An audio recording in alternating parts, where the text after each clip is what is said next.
Things we learnt from week 6 of the NFL, mate. What's your first point? My first point is actually about the Falcons, and it's that Julio Jones seems like he actually carries Matt Ryan, and that's a little theory of mine after seeing that match because obviously they've had a huge connection for ages, but Ryan kind of went to shit when Julio was injured earlier in the year, and he came back and they went back to their old ways. So, yeah, that's one of my things. Yeah, I definitely could see that being true. I think that actually happens a lot more than we think. Yeah, I agreed. think we've seen it a little bit this year with Breeze and Thomas. I don't want to. He's doing fine this season, but we might be seeing it a little bit with Roethlisberger and Antonio Brown. I think there are a lot of wide receivers that probably go underappreciated because they seemingly just get carried by their quarterback. But yeah, I like that point actually.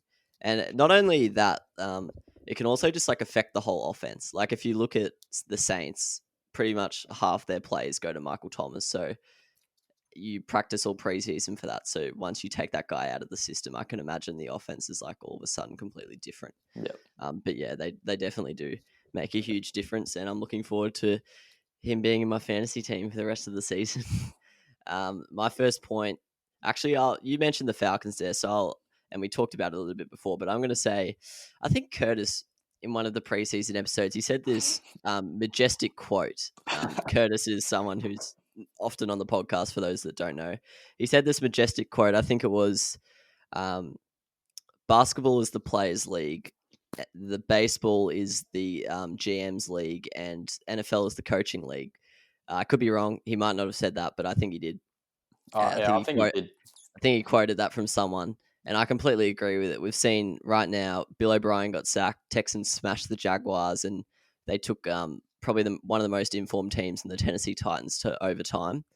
And then the Falcons just beat a pretty good Vikings team that pushed the Seahawks only recently. So I think we're seeing that coaches are so important in this league, and that, like even if you have good players or the opposite, you have bad players, I think the coaching is so underrated in this league. And we're seeing it right now with the Jets. Like, even if they don't really have a good team on paper at all, to be honest, but we're seeing that they're showing absolutely no growth, and it's because like they've got the worst coach in the NFL history. But yeah, it's a pretty vague point for me, as I like to do on the show, but I just think sometimes it can be a little bit understated, but coaches are really the heartbeat of most NFL teams. And I think sometimes that can be forgotten, and maybe some people can think it's more down to the quarterback, but it is 100% a coach's league. So what's your next point, mate? Yeah, that's similar to one of mine. I said if you want to start winning, sack your coach, because the amount of times Every sport, yeah, every sport, it happens. not just NFL, soccer, footy. Yeah. I don't know what it is. I can't say, but every time a team is like 0-4, they sack their coach. They just suddenly get really good, and we're seeing it again with Houston and Atlanta. Yeah, I don't really get it because like they wouldn't have time to change the playbook.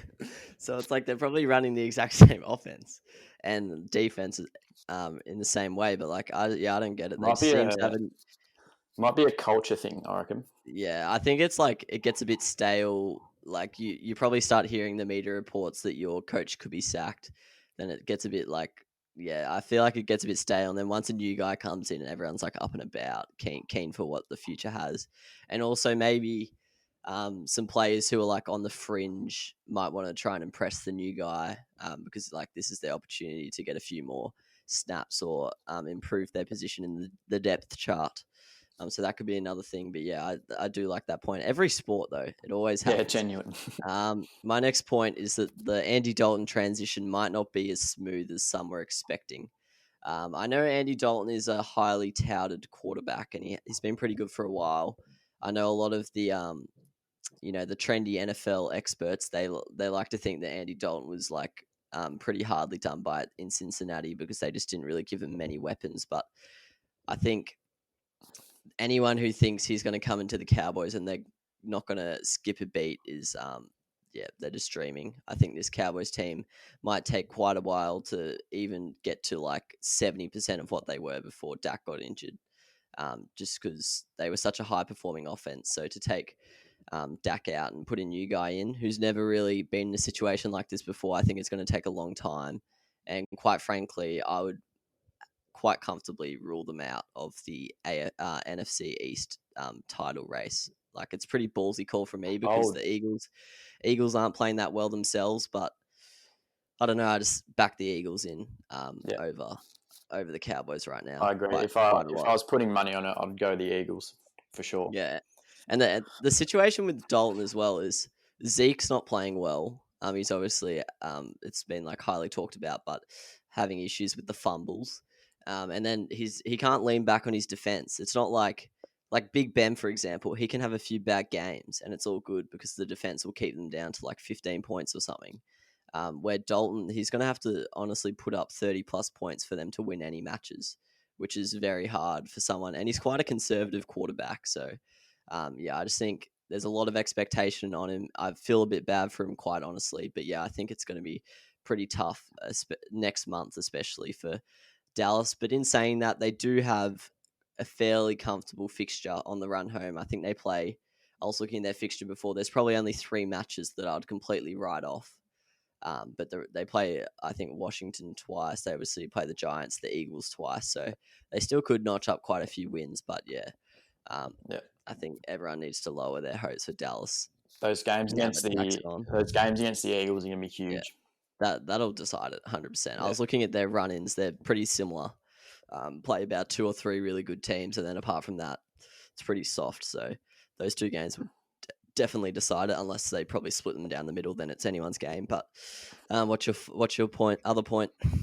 my last one is we were talking about this with our mate Curtis just 10 minutes ago, but this rookie wide receiver class could be one of the best that we've seen in a very long time. A lot of it due to how deep it is. You've got like 6 or 7 blokes who are already pretty much the alphas in their respective receiving cores, and they just all look like absolute ballers. CD Lamb, Jefferson, Claypool. Yeah, and I'm very tight about them. I want them all on my fantasy team. Yeah, they're all very exciting. Every week there seems to be 2 of them that go massive Yep. in terms of their stat lines, and it's definitely going to be interesting to keep an eye on for the rest of the season. But yeah, no, I rate that point. I think the running backs. Do you reckon the running backs have had a good start to the season in terms of the draft class, or do you think? Well, coming in, they were touted to be like quite a good class, but I think they've definitely underperformed, partly due to the opportunities. Like Swift, Yeah, Robbins haven't really been yeah, given a crack. Although Swift this week may have been a breakout game. Hopefully it was, that's true. but Yeah, there's quite a few out of like the top 100. I don't know how many running backs there were, but definitely more than half of them haven't been given full cracks, really. Like Keyshawn Vaughn, he's like the RB3 at Tampa. Then you got AJ Dillon, who basically is a special teams player for Green Bay. And then, as you mentioned, J.K. Dobbins and Swift are doing absolutely nothing. So, yeah, there's probably a few guys who are just going to have to bide their time. I think running back's a position where they're probably not going to bang it straight away. But, yeah, I don't know. but then We'll again, see how. you've got James Robinson and Gibson who were drafted quite low, and Yeah, that's they true. look pretty Yeah. good. And the quarterbacks look quite good. I know the Yeah, quarterbacks is hard to judge because it's only 3 or 4 people, but Herbert's doing well. Burrow's probably, well, I think people had high expectations for him, but I think he's definitely meeting them. yeah, And then I have one more point, but this was just a quick point I want to make. Next, we get to see Tua. yes, So very the news exciting. came out this morning in Australia. Obviously, it didn't come out in Australia, but Australian time this morning. The Dolphins rate Tua even higher than most of the NFL community. I think everyone's pretty big on Tua. I'm big on him. I think he was better than Joe Burrow coming out of college. I don't know college football that well, but um, I think his injury is definitely the reason why he went as low as he did. Yep. And by saying low, I mean pick 5, which is just not low at all. But yeah, for me, I was reading articles saying the reason they're benching Fitzy for Tua is because they think they're a genuine playoff chance. So if that's the real reason, then they must have seriously high hopes for Tua if he can take this team to the playoffs over Fitzpatrick, who's been in pretty good form himself. Do you agree with the call? I could see where they're coming from, because I think Fitzy, as great as he is, I think he does like cap how well they can go, because we know what Fitzy is, where Tua's like could be the next GOAT. Who knows? But yeah, what do you think about it?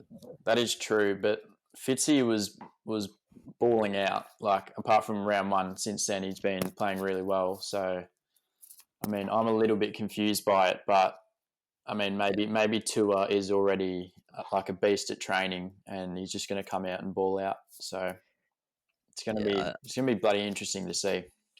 I feel really bad for Fitzy.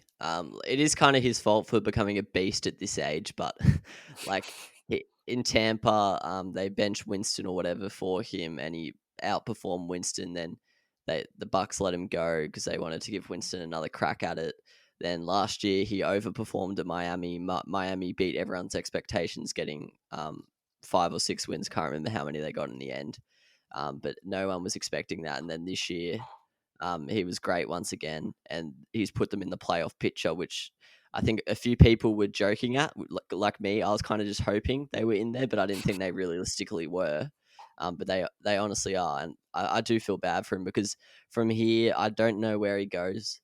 I think the only thing for him would be if he goes to a poor team that drafts a high-end quarterback next year, and he kind of just does the same thing as he did here, just play the first month or so and then hand over the reins. But that's a pretty bad gig, isn't it? Because it's not on. No one wants to have an expiry date. So I do feel bad for Fitzy, and as a Fitzy fantasy owner, I'm pretty pissed off, because he was performing very highly, and now all of a sudden I just have someone with no trade value. But that's okay. Definitely not cut about it. All right. My final point, I'm assuming you're out of points, but my final point before we get into the fantasy side of things, the rule to go from 2 wild cards to 3 wild cards is going to be the greatest decision ever made. I think it is making the season so much more interesting.